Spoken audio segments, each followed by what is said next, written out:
আমার মদিনা থেকে আসা এই ছুটিতে সাধারণত এই সময় ছুটি পাওয়া যায় না। অনার্স শেষ হওয়ায় এবং মাস্টার্সে চান্স পাওয়ায় এই সময় একটা ছুটি পাওয়া গেছে। তো আসা প্রায় 20 দিনও হয়নি। একদিন বাসায় আছি 11টা, 11:30, 12টা এরকম সময়। তখন সবাই মাদ্রাসায়, জামিয়া সালাফিয়া ডাঙ্গিপাড়া রাজশাহী, বাড়িতে কেউ নাই। তো গেটে বাড়ি হচ্ছে। তো আমি ভিতর থেকে বললাম, কে? তো বলছে, বাড়িতে কি কেউ আছে? তো আমি বললাম, আপনি কে? তো কোনো উত্তর নাই। আবার যখন গেটে বাড়ি দিল তখন বের হয়ে বারান্দা থেকে দেখলাম যে পুলিশ দাঁড়িয়ে আছে, 2-3 জন পুলিশ। তা আমি একটু আশ্চর্য হলাম যে এখন তো আগে পিছে কিছুই নাই, যে 2টা কেস আব্বুর নামে আছে সে 2টা কেস তো জামিন চলতেছে, এই মুহূর্তে হঠাৎ করে পুলিশ কেন? কিছু তো ঘটেওনি।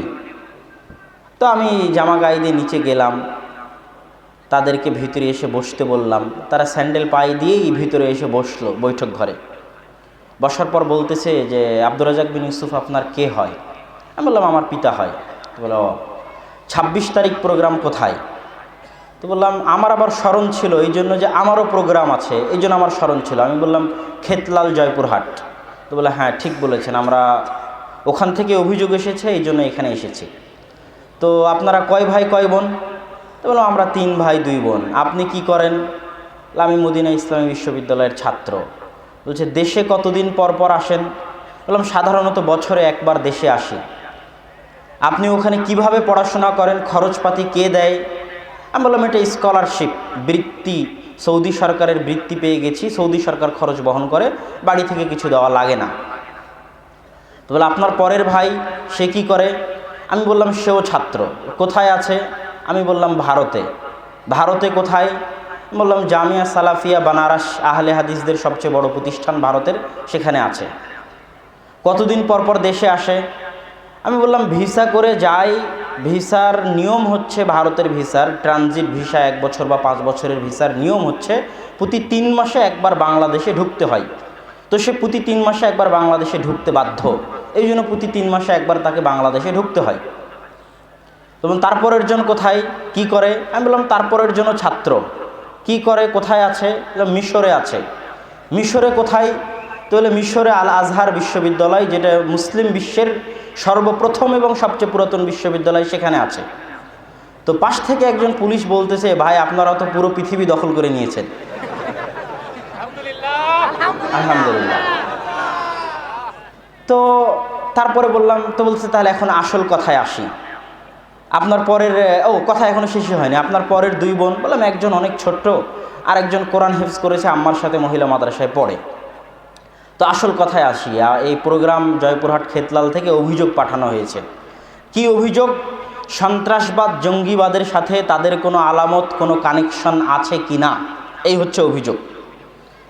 এখানে প্রোগ্রাম আয়োজন হচ্ছে, বক্তা এই বাকি বক্তাদের নাম জিজ্ঞেস করলো, মুজাফর বিন মহসিন। আমি বললাম, আপনি যে রাস্তা দিয়ে ঢুকেছেন ওই রাস্তার কিছু সামনে গেলেই তার বাড়ি।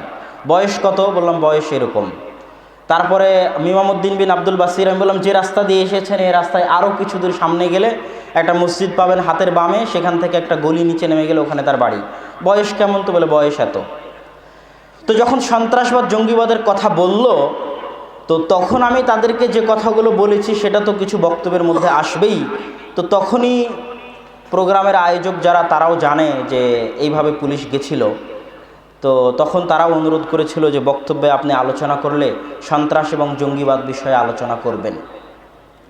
তো এই জন্য আজকের আলোচনার বিষয়বস্তু সন্ত্রাস ও জঙ্গিবাদ। এই আলোচনা শুরু করার পূর্বে আমরা ভূমিকা স্বরূপ রাসূল সাল্লাল্লাহু আলাইহি ওয়াসাল্লামের কয়েকটা হাদিস দেখে নিই। সহিহ বুখারীর 5058 নম্বর হাদিস, আবু সাঈদ খুদরি রাদিয়াল্লাহু তাআলা আনহু থেকে বর্ণিত। তিনি বলেন, রাসূল সাল্লাল্লাহু আলাইহি ওয়াসাল্লাম বলেছেন, সায়াখরুজু কওমুন, অতি শীঘ্রই একদল মানুষ বের হবে, তাহকিরুনা সালাতাকুম মা সালাতিহিম ওয়া সিয়ামাকুম মা সিয়ামিহিম ওয়া আমালাকুম মা আমালিহিম। তোমরা তোমাদের সালাতকে তাদের সালাতের সামনে মান দিতে পারবে না, নগণ্য মনে করবে। তোমরা তাদের সিয়ামের সামনে তোমাদের নিজেদের সিয়ামকে, রোজাকে নগণ্য মনে করবে, অল্প মনে করবে। তোমরা তাদের আমলের সামনে তোমাদের আমলকে নগণ্য, অল্প মনে করবে। ইয়াকরাউনাল কুরআন লা ইউজাবিজু হানাজিরাহুম, তারা কোরআন তেলাওয়াত করবে কিন্তু তাদের কোরআন তেলাওয়াত কণ্ঠনালী অতিক্রম করবে না, হৃদয় পর্যন্ত পৌঁছবে না। তারপরে তারা কি করবে? তারা হচ্ছে সেই সম্প্রদায়, যদি আমি তাদেরকে পাই লা আকতুলান্নাহুম কতলা সামুদ, যদি আমি তাদেরকে পাই তাহলে তাদেরকে সামুদ জাতির মতো হত্যা করব। এটা এক রিওয়ায়াত। আর এক রিওয়ায়াতে রাসূল সাল্লাল্লাহু আলাইহি ওয়াসাল্লাম বলছেন ইয়াখরুজুনা মিনাদ-দ্বীন, তারা দিন থেকে বেরিয়ে যাবে, ধর্ম থেকে বেরিয়ে যাবে, যেমনভাবে তীর বেরিয়ে যায় ধনুক থেকে। কামরুকিস সাহমি মিনার রামিয়া, যেমনভাবে তীর বেরিয়ে যায় ধনুক থেকে, তারা তেমনইভাবে দিন থেকে বেরিয়ে যাবে। মানে তীর নিক্ষেপ করার পর ধনুক থেকে যখন তীর বেরিয়ে যায়, তখন সেই তীরের কোনো আলামত, কোনো চিহ্ন যেমন ধনুকে বাকি থাকে না, তারা ইসলাম থেকে এমনভাবে বেরিয়ে যাবে যে ইসলামের কোনো চিহ্ন আলামত তাদের গায়ে বাকি থাকবে না, তারা ইসলাম থেকে খারিজ হয়ে যাবে। হাদিস সহিহ বুখারী 5058। আর এক হাদিস, একদা রাসূল সাল্লাল্লাহু আলাইহি ওয়াসাল্লাম, এই হাদিস 4653 সহিহ বুখারী, সব সহিহ বুখারীর হাদিস। একদা রাসূল সাল্লাল্লাহু আলাইহি ওয়াসাল্লাম গনিমতের মাল বন্টন করতেছেন। হঠাৎ যুল খুয়াইসিরা নামে একজন ব্যক্তি রাসূল সাল্লাল্লাহু আলাইহি ওয়াসাল্লামকে বলছে, ইয়া রাসূলুল্লাহ ইদিল, হে আল্লাহর রাসূল আপনি ইনসাফ করেন। পৃথিবীর সর্বশ্রেষ্ঠ মানুষ, সবচেয়ে পরহেজগার মানুষ, সর্বশ্রেষ্ঠ রাসূলকে যুল খুয়াইসিরা নামক একজন ব্যক্তি বলছে আপনি ইনসাফ করেন, আপনি ইনসাফ করতেছেন না। তখন রাসূল সাল্লাল্লাহু আলাইহি ওয়াসাল্লাম বলতেছেন, আল্লাহকে ভয় করার বিষয়ে আনা আহাক্কু আন ইয়াত্তাকিয়াল্লাহ, আসমানের নিচে জমিনের উপরে আল্লাহকে ভয় করার বিষয়ে সবচেয়ে বেশি অধিকার, সবচেয়ে বেশি দায়িত্ব আমি পালন করি। আমার চেয়ে কেউ আল্লাহকে ভয় করে বলে আমি জানি না। ইন আসাইতু মাইয়ুতিল্লাহ, আমি যদি আল্লাহর নাফরমানি করি তাহলে কে আল্লাহর আনুগত্য করবে? ইনলাম আদেল মাই আদেল, আমি যদি ইনসাফ না করি তাহলে পৃথিবীতে কে ইনসাফ করবে? এই কথা যখন রাসূলের বলা শেষ, তখন খালিদ বিন ওয়ালিদ রাসূল সাল্লাল্লাহু আলাইহি ওয়াসাল্লামকে বলছেন, হে আল্লাহর রাসূল, আফা আকতুলু, আমি কি তার গর্দান উড়িয়ে দিব? আপনি আপনাকে অনুমতি দেন আমি এই ব্যক্তির গর্দান উড়িয়ে দিই, একে হত্যা করে দিই, যে আপনার ওপর বেইনসাফির অপবাদ আরোপ করতে পারে। তখন রাসূল সাল্লাল্লাহু আলাইহি ওয়াসাল্লাম বললেন, লা লাআল্লাহু ইউসাল্লি, তাকে হত্যা করিও না, হতে পারে সে সালাত আদায় করে। এবার খালিদ বিন ওয়ালিদ জবাবে বলছেন, কাম্মিন মুসাল্লি, আল্লাহ রাসূল আপনি জানেন না কত মানুষ আছে সালাত আদায় করে, তাদের বাইরে যা ভেতরে তা নয়, তারা ভিতরে ভিতরে মুনাফিক, কিন্তু প্রকাশ্যে আপনাকে দেখানোর জন্য সালাত আদায় করে, আপনি এটা জানেন না, এরকম কত শত মুসাল্লি আছে। তখন এবার রাসূল সাল্লাল্লাহু আলাইহি ওয়াসাল্লাম জবাবে বললেন, আনা লাম উমার আন আনকুবা কুলুবান নাস, খালিদ বিন ওয়ালিদ, আমি মানুষের অন্তর চিড়ে ফেড়ে দেখার জন্য আদিষ্ট হইনি। ভিতর থেকে কে মুমিন কে মুমিন নয় এটা দেখা আমার দায়িত্ব নয়, কেননা মানুষের অন্তরে কি আছে তা একমাত্র কে জানে? আলিমুম বিযাতিস সুদূর, বুকের মধ্যে কি আছে, অন্তরে কি আছে তা একমাত্র আল্লাহ জানে। আমি শুধু প্রকাশ্যে যা দেখব তার উপর হুকুম আরোপ করব। যেহেতু সে প্রকাশ্যে সালাত আদায় করে, অতএব সে মুসলিম, আর মুসলিমের রক্ত আমার উপর কেন সকলের উপর হারাম, অতএব তাকে আমি হত্যার আদেশ জারি করতে পারি না। তবে জেনে রাখো, সায়াখরুজু কওমুন মিন জিজি হাযা, এই লোকের বংশধর থেকে, এই লোকের আকীদার মধ্যে থেকে অচিরেই একদল দুনিয়ার বুকে আবির্ভাব ঘটবে, অচিরেই একদল মানুষ দুনিয়াতে আসবে এই যুল খুয়াইসিরার বংশধর থেকে। ইয়াকতুলুনা আহলাল ইসলাম ওয়া ইয়াতরুকুনা আহলাল আওসান, তারা মুসলমানদেরকে হত্যা করবে, ইহুদি খ্রিস্টানদেরকে হত্যা করবে না। তারা মুসলমানদেরকে কাফের ফতোয়া দিয়ে হত্যা করবে, কিন্তু ইহুদি খ্রিস্টানদেরকে হত্যা করবে না। পাকিস্তান বাংলাদেশে আত্মঘাতী বোমা হামলা করে মুসলমান কাফেরকে হত্যা করবে, কিন্তু ইহুদি খ্রিস্টানদেরকে হত্যা করবে না। এই রকম অচিরেই একদল মানুষ এর বংশ থেকে বের হবে। কি করবে তোমরা? লাইন আদরাকতুহুম, আমি মুহাম্মদ সাল্লাল্লাহু আলাইহি ওয়াসাল্লাম, যদি তাদেরকে পাই লা আকতুলান্নাহুম কাতলা সামুদ, তাহলে আল্লাহ যেভাবে সামুদ জাতিকে ধ্বংস করেছিলেন আমি সেভাবে তাদেরকে হত্যা করে ধ্বংস করে দিব। মুহাম্মদ সাল্লাল্লাহু আলাইহি সাল্লামের বাক্য, হাদিস সহিহ বুখারী 4653 নম্বর হাদিস। এবার আরেকটা হাদিস শুনেন, তৃতীয় হাদিস সহিহ বুখারীর 3611 নম্বর হাদিস। রাসূল সাল্লাল্লাহু আলাইহি ওয়াসাল্লাম বলছেন, সায়াখরুজু কওমুন সুফাহাউল আহলাম ওয়া হুদাসাউল আসনান, অচিরে একদল মানুষ বের হবে যারা হবে বয়সে কাঁচা, বয়সে অল্প, হুদাসাউল আসনান, কেবলই দাঁত বের হয়েছে, এখনো আক্কেল দাঁত উঠেনি বা এখনই আক্কেল দাঁত উঠেছে, এই রকম অল্প বয়সী যুবক। সুফাহাউল আহলাম, তারা হবে বোকা গর্দব, তারা অচিরেই বের হবে। তারা কি করবে তোমরা কি জানো? তারা কি করবে? ইয়াকুলুনা মিন কওলি খায়রিল বারিয়াহ, আমি মুহাম্মদ সাল্লাল্লাহু আলাইহি ওয়াসাল্লাম সর্বশ্রেষ্ঠ মানুষ, আমার কথা দিয়ে তারা মানুষকে দ্বীনের দাওয়াত দিবে, আমার কথা দিয়ে তারা মানুষকে দ্বীনের দিকে আহ্বান করবে। ফাইদা লাকিতুমুহুম, জেনে রাখো যদি তোমরা তাদেরকে পাও, ফাকতুলুহুম, তাদেরকে হত্যা করে দিও। ফাইন্না কাতলাহুম আজরুন ইয়াউমাল কিয়ামাহ, কেননা এদেরকে হত্যা করলে কিয়ামতের মাঠে তোমরা নেকি পাবে। এই তিনটি হাদিস প্রমাণ করে যে অচিরে একদল মানুষ বের হবে যাদের বৈশিষ্ট্য কি?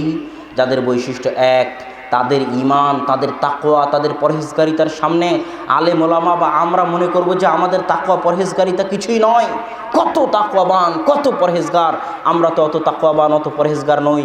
দুই, তারা মুসলমানদেরকে কাফের ফতোয়া দিয়ে হত্যা করবে, ইহুদি খ্রিস্টানদেরকে ছেড়ে দিবে। তিন, তাদের বয়স হবে অল্প এবং তারা হবে বোকা গর্ধব। তাদের হুকুম কি? তারা ইসলাম থেকে বের হয়ে যাবে। আমি যদি তাদেরকে পাই তাদেরকে সামুদের মতো হত্যা করব। তিন, তোমরা যদি তাদেরকে পাও তাদেরকে হত্যা করিও, কেননা তাদের হত্যা করায় নেকি রয়েছে। এরা কারা? এরাই হচ্ছে আজকের যুগের যারা খারিজি জঙ্গি। তারা এই খারিজি জঙ্গিদের আকীদায় বিভ্রান্তি দুটি কারণে এসেছে। মূল কারণ দুটি, একটু হয়তো তাত্ত্বিক আলোচনা হবে, আপনাদেরকে বুঝার জন্য একটু ধৈর্যের সাথে বসে থাকতে হবে, কিন্তু আমি আপ্রাণ চেষ্টা করব বুঝানোর জন্য। এক, তারা কাবিরা গুনাহগার মুসলমানকে কাফের মনে করে। দুই, তারা মুসলিম রাষ্ট্রকে কাফের রাষ্ট্র মনে করে। এই দুটা হচ্ছে সবচেয়ে বড় সমস্যা তাদের আকীদায়, তাদের বিশ্বাসে। কাবিরা গুনাহগার মুসলমানকে কাফের মনে করে, মুসলিম রাষ্ট্রকে কাফের রাষ্ট্র মনে করে। কাবিরা গুনাহগার মুসলমানকে কেন কাফের মনে করে? এটার পিছনে আবার আরেকটা কারণ আছে। সেটা কি? সেটা সেই আদিকাল থেকে চলে আসতেছে যখন আলী রাদিয়াল্লাহু তাআলা আনহু, আবু মুসা আল আশআরী এবং আব্দুল্লাহ বিন আমর ইবনুল আসের মধ্যে আলী রাদিয়াল্লাহু তাআলা আনহু মুআবিয়ার সাথে ফায়সালা মেনে নিলেন। তখন আলী রাদিয়াল্লাহু তাআলা আনহু জামাত থেকে একদল লোক বের হয়ে বলল যে আমরা আল্লাহর ফায়সালা ছাড়া অন্য কারো ফায়সালা মানি না, ইনিল হুকমু ইল্লাল্লাহ, ফায়সালা চললে আল্লাহর চলবে। এই আবু মুসা আশআরী আর আব্দুল্লাহ বিন আমর ইবনুল আস যে মীমাংসা করে দিয়েছে, এই মীমাংসা আমরা মানি না। ওই যে খারিজিরা বের হলো তখন তাদেরকে বোঝানোর জন্য আলী রাদিয়াল্লাহু তাআলা আনহু আব্দুল্লাহ বিন আব্বাসকে পাঠালেন। আব্দুল্লাহ বিন আব্বাসের সেই লম্বা তর্ক বিতর্ক এখনও হাদিসের গ্রন্থগুলোতে আছে। আব্দুল্লাহ বিন আব্বাস তাদেরকে বুঝাতে থাকলেন ঈমান কি, ঈমান কাকে বলে, কখন একজন মুসলমান কাফের হতে পারে। এই খারিজিরা সেই কালে আলী রাদিয়াল্লাহু তাআলা আনহুকেও কাফের মনে করত, মুআবিয়া রাদিয়াল্লাহু তাআলা আনহুকেও কাফের মনে করত। প্রত্যেক কাবিরা গুনাহগার মুসলমানকে তারা কাফের মনে করত এবং তারা আলী এবং মুআবিয়াকে এই বলে কাফের মনে করত যে তারা আল্লাহর বিধান বাস্তবায়ন করেনি, নাউজুবিল্লাহ। তো সেই কাল থেকে তাদের আকীদায় এই সমস্যা। কি সেই সমস্যা? তারা মনে করে ঈমান হচ্ছে তাসদীক বিল কলব, অন্তরে বিশ্বাস, ইকরার বিল লিসান, মুখের স্বীকৃতি, আমাল বিল আরকান, কাজে বাস্তবায়ন। আমি যে মুমিন এর প্রমাণ কি? অন্তরে বিশ্বাস করব যে আল্লাহ আছে, রাসূল শেষ নবী, অন্তরের বিশ্বাস। দুই, মুখে স্বীকৃতি দিব জনসম্মুখে যে আশহাদু আল্লা ইলাহা ইল্লাল্লাহ ওয়া আশহাদু আন্না মুহাম্মাদার রাসূলুল্লাহ। তিন, আমি যে মুমিন তার পরিচয় হচ্ছে আমি বাস্তবে আমল যা আছে ইসলামের 5 ওয়াক্ত সালাত, 1 মাস সিয়াম, হজ, যাকাত, এই যাবতীয় আমল আখলাকগুলো পালন করব। তো খারিজিদের নিকটে এটা ঈমানের সঙ্গে, আহলে হাদিস বা আহলুস সুন্নাত ওয়াল জামাতের নিকটেও এটাই ঈমানের সঙ্গে।